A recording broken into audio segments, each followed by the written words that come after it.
Dunia maya lagi-lagi heboh dengan sebuah video yang menunjukkan seorang pria dewasa menggendong seorang pria renta menuju sebuah panti gria lansia kawasan Malang, Jawa Timur. Pria renta itu bernama Pak Toto. Ia dititipkan kedua anaknya ke sebuah panti untuk dirawat. Bahkan anak-anak Pak Toto sudah berpesan jika kelak ayahnya meninggal, mereka minta langsung dikebumikan saja tanpa harus memberi kabar. Keputusan anak menitipkan di panti jompo hingga berpesan jika meninggal tak perlu diberitahu ini pun sontak mencungkil nurani warganet. Mereka tak menyangka jika anak yang pernah diasuh dan dibesarkan ayahnya bisa tega menitipkan di panti jompo. Kisah miris ini pun sontak memantik reaksi dari kalangan selebriti, pro kontra pun mencuat. Kau yang kuinginkan selalu ku dambakan setiap hari, mungkin sampai mati. Ku selalu berharap, ku selalu menatap indah paras wajahmu, inginkan dirimu. Tuhan, bantu aku cara untuk mencinta dirinya selalu, mencinta dirinya selalu, dan ku mau. Ternyata itu adanya bukan hanya di film aja, tapi ternyata adanya di kehidupan nyata. Gitu ya. Saya sebagai anak, juga sebagai orang tua saat ini, sangat miris sekali ya. Orang tua kita itu menjaga kita dengan segenap jiwa raga, pengorbanan, istilahnya apapun dilakukan buat anak demi anaknya bisa bahagia. Dan ternyata si anak tega-teganya ya tidak mau ngurusin orang tua, dengan gampangnya memberikan panti asuhan untuk suruh urus, tapi jangan memberi kabar lagi bila mana dia meninggal. Itu kan sudah sangat, itu udah kategori anak durhaka. Saya sebagai anak, sebagai ibu juga, orang tua juga sangat miris gitu. Karena sebetulnya bakti saya kepada orang tua juga belum total sepenuhnya ya berbakti pada orang tua, tapi saya tidak pernah melakukan atau membuat orang tua saya menangis itu saja. Karena apa? Apalagi membuang orang tua saya, kita malah di keluarga untuk rebutan untuk bisa mengurus dan mengasuh orang tua kita. Itu menurut Anissa itu anak durhaka bukan? Durhaka. Itu anak durhaka yang tidak termaafkan. Jadi menurut agama manapun itu memang adalah dosa besar dan anak durhaka.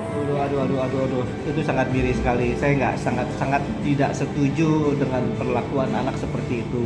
Ya toh. Bagaimanapun juga kita harus menghormati orang tua kita. Ya toh.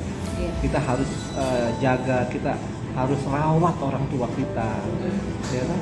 Malah dibuang. Iya, ini kok malah dibuang. Saya bingung kok kalau ada orang tua dibuang anak gitu loh. Itu anak durhaka itu namanya. Terus ada lagi. Ini kalau saya dengar cerita seperti ini, saya pernah baca berita ya. Di Jepang ada tradisi seperti itu. Ya, di Jepang. Jadi di Jepang itu kalau ada orang tua kita sudah tua, sudah jompo gitu, ya. Itu dibawa ke hutan. Dibawa ke dalam hutan gitu, dibawa ke dalam hutan, ditinggal di dalam hutan sampai dia meninggal di situ. Nah itu saya nggak habis pikir gitu loh. Itu dari kemanusiaan anak itu kepada orang tua, bakti seorang anak kepada orang tua itu bagaimana gitu loh. Bisa tega begitu ya. Ada anak seperti itu saya nggak habis pikir loh. Ya, kita harus tahu bahwa kita ini asalnya dari mana gitu. Kita dirawat dari kecil sama orang tua loh. Gitu. Aduh, ini harus diangkat ini cerita ini. Iya. Pesan saya dan saya sendiri, kalau saya punya orang tua saya akan rawat sampai dia meninggal, saya akan rawat gitu. Ya, saya tidak akan sia-siakan. Ya, tanpa orang tua kita siapalah kita ini. Ya, orang tua itu sangat susah payah menjaga kita, merawat kita, melindungi kita, membiayai kita sampai kita jadi manusia gitu. Sekarang kalau kita sudah jadi manusia, kok untuk membalas budi orang tua kok kita nggak bisa gitu, itu kan keterlaluan gitu loh, keterlaluan. Ya, namanya kita merawat orang tua sebisa semampu kita, apalagi kalau kita orang berada, ya kita rawatlah dengan benar ya.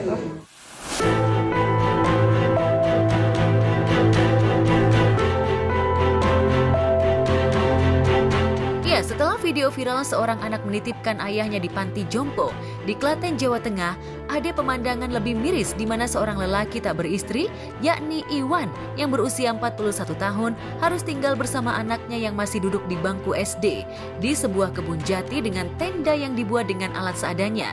Iwan dan anaknya sudah tinggal selama 4 bulan.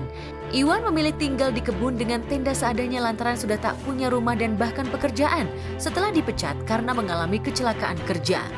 Kondisi amat miris ini pun memantik sejumlah donatur untuk segera mengevakuasi Iwan dan anaknya dari tempat tinggal tak layak. Beruntung ada salah satu pengusaha lokal yang terenyuh hatinya hingga memberikan kemudahan untuk Iwan dan anaknya dengan membayarkan kontrakan selama setahun dan memberikan pekerjaan untuk Iwan. Kondisi miris ini bukan hanya memantik simpati di lingkungan tinggal Iwan dan anaknya, tapi sejumlah selebriti juga mengutarakan rasa keprihatinannya.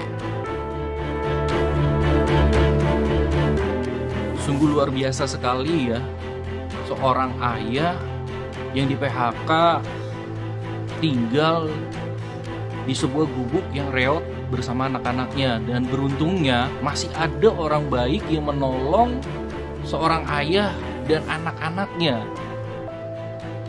untuk tinggal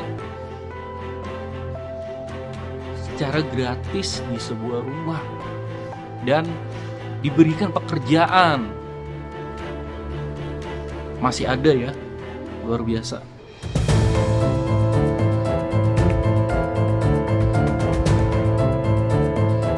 Saat Iwan sudah bisa tinggal di tempat layak di sebuah kontrakan di Jakarta, kasus narkoba yang menjerat pesinetron Amar Zoni terus bergulir. Kemarin, Amar kembali diperiksa untuk kasus yang sama yang ketiga kalinya ia alami.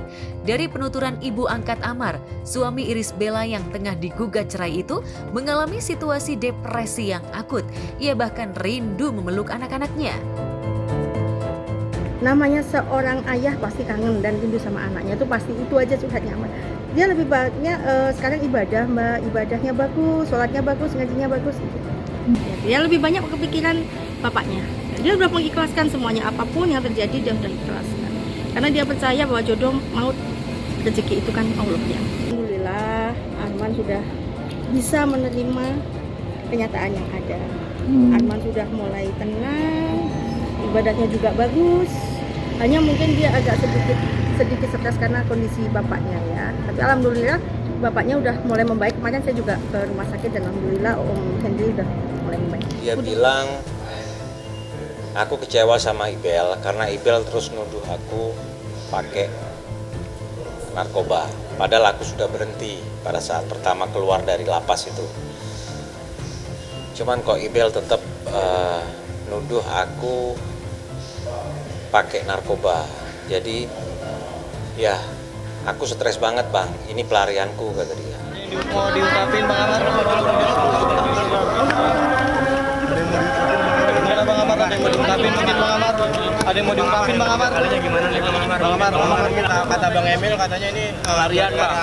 Digugat oleh Ibel Bang Amar, gimana Bang Amar? Bang Amar. Jatuh. Bang kasih statement satu ya Bang. Sedikit aja Bang Amar. Bang, kalau sabok apa gimana sih mungkin Bang Amar? Kali nih Bang. Sabok apa gimana sih mungkin Bang Amar? Tiga kali Bang Amar. Bang Amar udah ketiga kali nih Bang Amar. Mungkin gimana Bang Amar di kasus yang ketiga ini Bang Amar? Apakah ini kaca nih? Pas kaca. Giri. Bang Amar udah kasus ini Bang Amar. Bang Amar.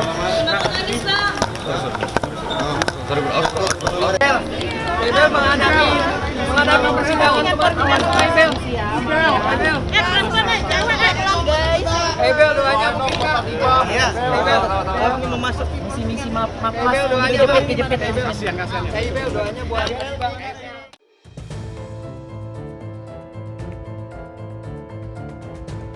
Kemarin Amar yang tengah menjalani proses pemeriksaan memang tak bisa dijenguk. Namun ibu angkat Amar sempat membawakan makanan kesukaan suami Iris Bella ini. Saya sendiri aja yang memang suka ya 2 hari sekali, kadang mengirimi makanan, kadang 3 hari sekali gitu, sesempat-sempatnya saya. Sejauh ini pernah ketemu nggak sama Amar sebelumnya Bu, waktu pas ngasih makanan atau apa gitu? Oh iya. Gimana kondisinya Bu? Kemarin ketemu saya, kemarin.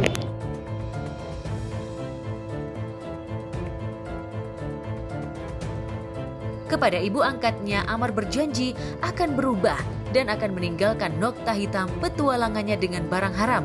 Lantas, akankah kelak janji Amar Zoni ini bisa ia wujudkan atau kelak akan kembali terjerembab? Wali saya supportnya bahwa kamu harus banyak beribadah, banyak istighfar, dan itu memang dia lakukan. Alhamdulillah sekarang nggak seperti yang pertama kali waktu ditangkap itu ya, kelihatan stresnya. Sekarang kelihatan dia lebih bisa menerima, lebih bisa mengendalikan emosinya.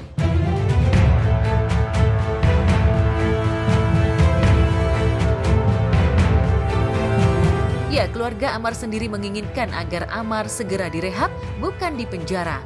Sebab mereka berdalih Amar merupakan korban zat adiktif yang belum bisa melewati fase ketergantungan. Tapi akankah pihak berwajib bisa mewujudkan keinginan keluarga Amar agar pesinetron ini bisa direhabilitasi? Kami akan berjuang, dengan pihaknya akan berjuang seringan-ringannya ya, seringan. Karena apapun sebenarnya kan Amar ini korban ya, pemakai gitu loh. Sebenarnya ya harusnya diobati yaitu dengan cara rehab. Kami berharap masih berjuang. Keinginan saya sebagai ibunya seperti itu ya. Harapan saya, doa saya seperti itu. Mudah-mudahan Amar jadikan ini pelajaran yang terakhir, yang paling berharga dalam hidup. Cukup terakhir, ini terakhir, benar-benar terakhir untuk Amar. Bangkit dan bisa sukses lagi seperti dulu. Dan bisa jadi kebanggaan keluarganya dan anak-anaknya. Itu aja pesan saya. Saya ini contoh hal yang nggak baik, tapi mudah-mudahan sekarang bisa dicontoh jadi orang yang bisa melakukan perubahan untuk dirinya sendiri gitu ya.